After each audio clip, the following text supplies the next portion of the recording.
Urhobo Ijaw.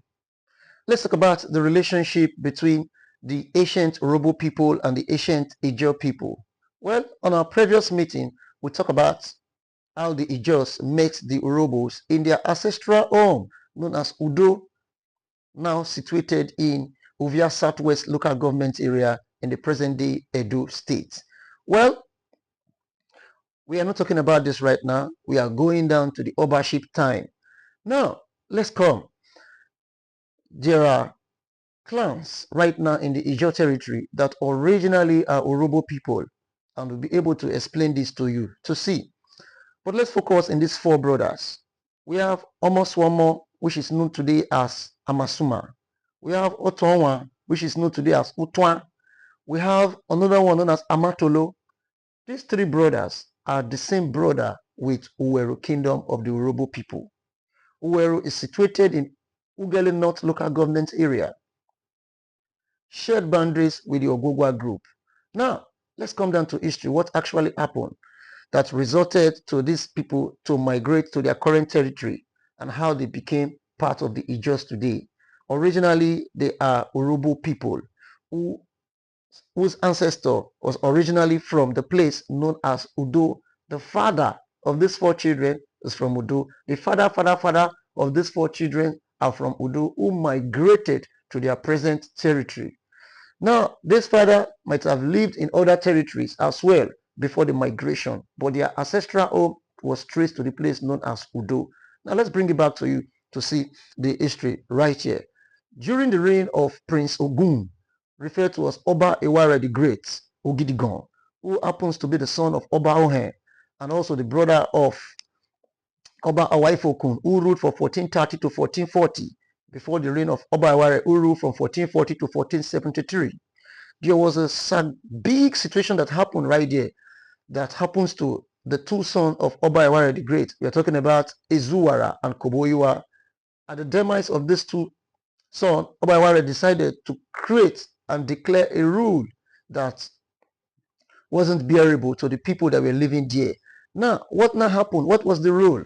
One is that husband and wife should not have affair with each other in their own home. Again, people should not go to farm. And the most funniest of all is that people should not beat. And this became a problem to the people that are living there right away. Now, what now happened? These four sons were uncomfortable. They decided to move. And they left that particular territory known as Benin and moved to the territory known as Ida. Know that the Urhobo people don't call it Benin. We call it Haka because Haka was their father who at first won that Benin kingdom you are seeing there. You see? And the ancestral home of the Benin people today is known as Ugbe Aka, which means the quarter of Aka, which was founded by Aka. And later on, there was an issue with Aka junior brother known as the Efa and Emin.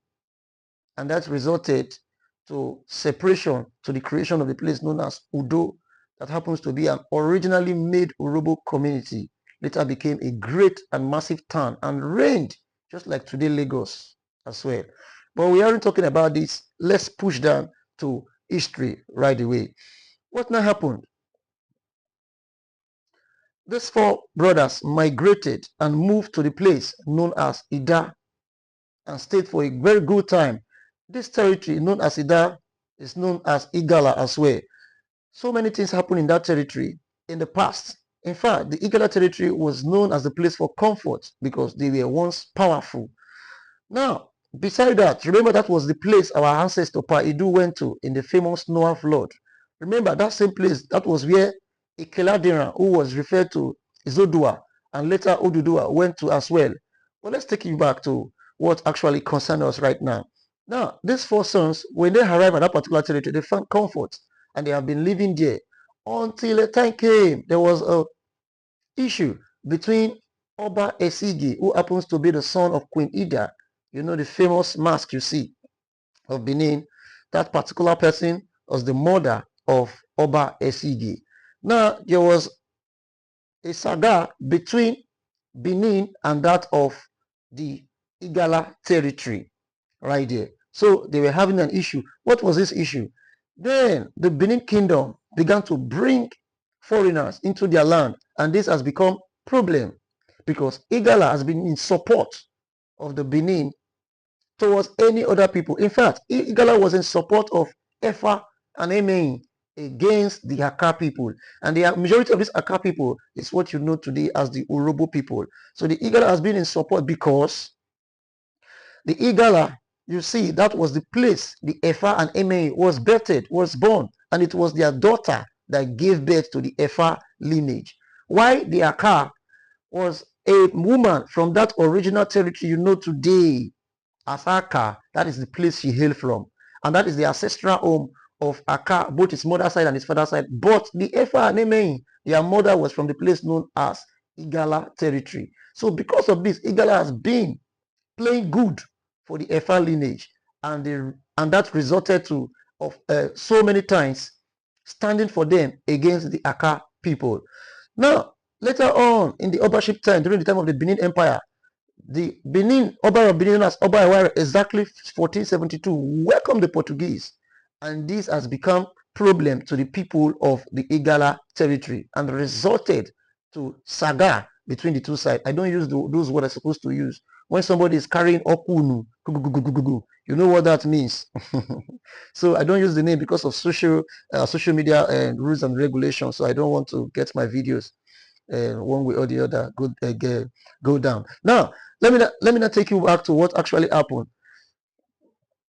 There was a problem between the two territory, and later on, the Benin won, and that resulted to so many people moving from that territory of the Ida territory looking for a place to live. That was how these 4 young boys moved and arrived at the place known today as Amasoma, you know today. So 4 of them arrived there, but the one, as the elderly one known as Uweru, already had children. In fact, 5 children, and moved to that particular territory, which you see today as Amasoma. Is almost one more. So they arrived at that particular territory and lived right away and established themselves there. 4 of them. The remaining 3 found comfort within the Ijaw people and stayed there. Why one of them decided to say no? He decided to push upward towards the Patani territory until he arrived at the Ugele South territory and later down to the Ugele North to live among the already existing Urhobo people, precisely of the Ogwogwa group. Now, you can see very well, I said almost one more is the name of that was changed to become Amasuma. Amasuma, as one of the clan or kingdom of the Ijaw people, were not originally Ijaw people. Utwan was not originally Ijaw people. Amatolo was not originally Ijaw people. They are Urhobo people. Their father are Urhobo people. And their ancestor came from the place known as Udo and later stayed in other territory before there was an issue in Benin that later moved them to Ida in the Igala territory. And later on, because of the saga between Ida and that of the Oba Isigi, they have to move from there and arrive following the distributaries of the Niger, River Niger, and arrive at the base of the Bayelsa territory and later on establish themselves in where they found themselves today. While the one known as Uweru push upward and establish itself in where you know today as Uweru. Uweru sons later created groups that you know today. We have the Eruvi quarters, we have the Eheri quarters, we have the Ureji quarters, we have the Egbo quarters, and we have the last one known as Ohoru quarters. You see, these are children of Uweru who later established themselves.